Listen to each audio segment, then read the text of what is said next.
अगर आपके बाल लंबे घने और खूबसूरत हों तो आपकी खूबसूरती में चार चांद ही लग जाता है। लेकिन आजकल हेयर प्रॉब्लम्स इतने ज़्यादा हो गए हैं, हेयर फॉलिंग का, हेयर डैमेज, ग्रोथ नहीं होती है, बहुत सारे इश्यूज हो गए।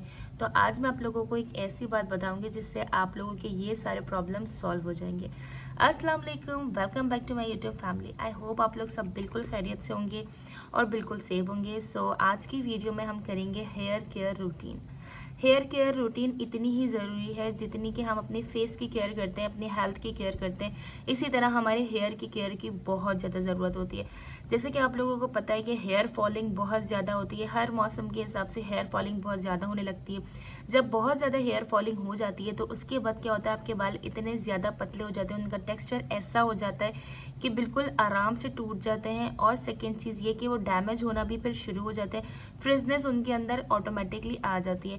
साथ में हम कलर करवा लेते हैं। कलर करवाने से क्या होता है, हमारे बाल और ज़्यादा डैमेज हो जाते हैं, फिर हम उनकी केयर नहीं करते। उसके अलावा ये कि फिर हम केराटिन ट्रीटमेंट्स और रिबॉन्डिंग वगैरह की तरफ चले जाते हैं, उससे हमारे बाल और डैमेज हो जाते हैं।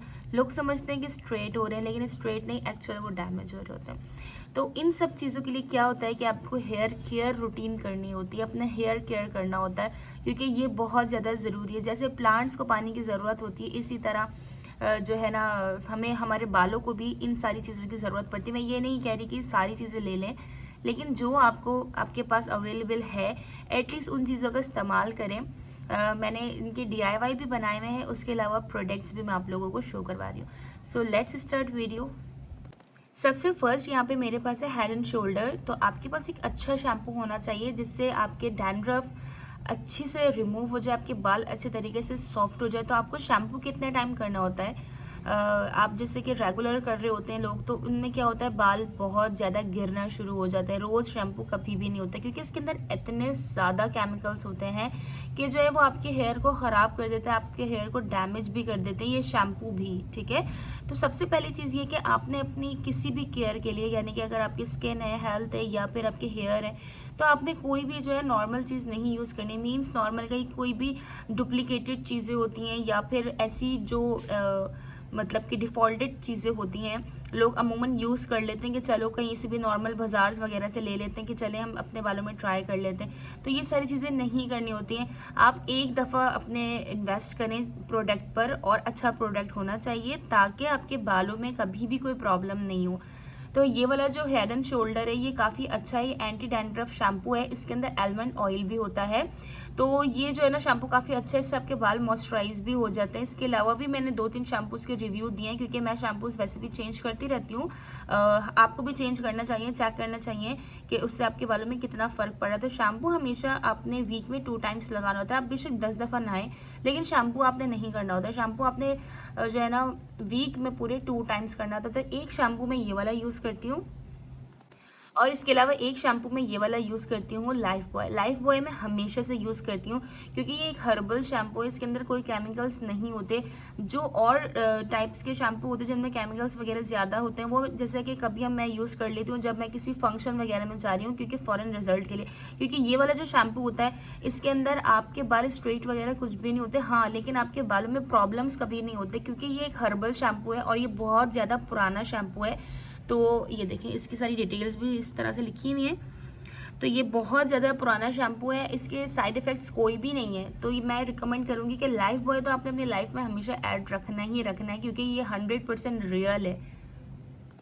इसके काफ़ी सारे जो है ना कलर्स में है, जैसे कि ये वाला मेरे पास सरसों के तेल में, इसी तरह से काफ़ी ज़्यादा है। तो आप कोई भी बाय कर सकते हैं अपने जो है ना हेयर के अकॉर्डिंग, जिन आपके हेयर्स में जो भी प्रॉब्लम है उसके अकॉर्डिंग। हाँ, आपने शैम्पू भी हमेशा उसी तरह से लेना चाहिए। अगर आपके बाल ड्राई ज़्यादा हैं, ऑयली ज़्यादा हैं, तो उसी हिसाब से ही आपने अपना शैम्पू भी चॉइस करना होता है। जैसे मैंने आपको बताती हूँ कि आप अपने अंडरटोन के हिसाब से अपना मेकअप बाय करते हैं, इसी तरह से आप अपने हेयर के टेक्सचर के हिसाब से हेयर के प्रोडक्ट्स को बाय करना चाहिए।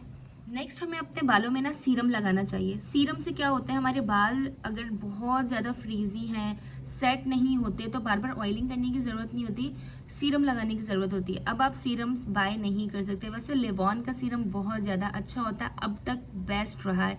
ठीक है, तो मैं आपको एक ऐसा DIY बताती हूँ कि ऐसा सीरम बनेगा कि आपके बाल बहुत ही ज़्यादा नॉरिश भी हो जाएंगे, बहुत अच्छे हो जाएंगे। सीरम कब लगाते हैं, जब हम नहाते हैं, नहाने के बाद हमारे बाल जब 50% ड्राई हो जाते हैं और 50% रह जाते हैं, उस टाइम पे हमें सीरम अप्लाई करना होता है। तो सीरम अप्लाई करने की बनाने के लिए हमें क्या करना है, जस्ट आपने अपना हेयर ऑयल लेना है, जो भी आप अपना हेयर ऑयल यूज़ करते हैं आपने जस्ट वो लेना है। उसके अंदर आपने इस तरह से ग्लिसरीन ऐड करना है। ग्लिसरीन के अंदर ऐसे प्रॉपर्टीज़ होते हैं जिससे आपके बाल रिपेयर भी होते हैं, आपके बाल शाइनी और नॉरिश भी हो जाते हैं।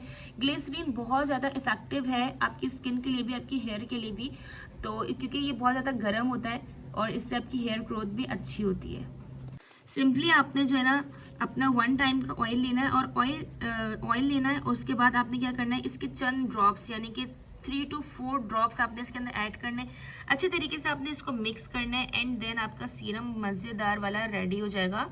और इस तरह से आपने नहाने के बाद जस्ट हल्का सा आपने अपने यहाँ पे पोर्स पे ऑयल लिया और अपने बालों में ऐसे करके लगाना है, जैसे कि आप अपने बाल खोल रहे होते हैं लटों को, इस तरह से करके ऐसे करके आपने अपने बालों को सुलझाते हुए लगाना है सारा सीरम अपने बालों में। तो और ज़्यादातर आप ट्राई ये करिएगा बस कि आपका जो ऑयल है ना, आलमंड ऑयल या कोकोनट ऑयल होना चाहिए, उससे वो ज़्यादा ठीक रहता है। वैसे सरसों के तेल वगैरह में भी कर सकते हैं, लेकिन उसकी स्मेल ज़्यादा होती है और वो बहुत ज़्यादा लग जाता है। तो इससे की वजह से मैं आपको रिकमेंड करूँगी कि आप जो है ना कोकोनट ऑयल, आलमंड ऑयल वगैरह इस टाइप के ऑयल यूज़ कर लें, बहुत ज़्यादा लाइट वेट होते हैं। अब हम बात करते हैं कंडीशनर की। तो यहाँ पे मेरे पास ट्रेसेमी का कंडीशनर है, काफ़ी अच्छा कंडीशनर है, इसके रिव्यूज़ आप लोगों को पता ही होंगे, काफ़ी अच्छा ब्रांड है ये। तो कंडीशनर भी आपको अपने बालों में करना होता है, लेकिन कब करना होता है, सिर्फ वीक में 1 टाइम या मंथ में 2 टाइम, इससे ज़्यादा नहीं। अब हेयर मास्क और कंडीशनर का एक जो है ना प्रोसेस है, ये भी मैं आप लोगों को बताती हूँ। पहले आप ये सुने कि कंडीशनर जो होता है वो हमारे जो बाल होते हैं उनको प्रोटेक्ट करता है। जितने भी हमारे बालों के अंदर डर्ट वगैरह आ जाता है, 2 मुंह के बाल हो जाते हैं, काफ़ी सारी चीज़ें हमारे बालों के अंदर हो जाती हैं, उनको रिपेयर करता है। तो कंडीशनर बहुत ज़्यादा ज़रूरी होता है जब आपके बालों को सिल्क वगैरह करने के लिए। वैसे तो ये वाला कंडीशनर है मेरे पास, लेकिन आप होममेड कंडीशनर भी बना सकते हैं। होममेड कंडीशनर जो हमारा होता है सबसे बेस्ट होता है राइस वाटर। नंबर 2 होता है एग वाइट। एग वाइट को अच्छे से ब्लेंड करके अगर अपने बालों में लगाएंगे तो उससे अच्छा कंडीशनर हो ही नहीं सकता। Third number yogurt. योगर्ट को अच्छे से ब्लेंड करें, अपने बालों में लगाएं, उससे भी अच्छा कंडीशनर कोई हो ही नहीं सकता।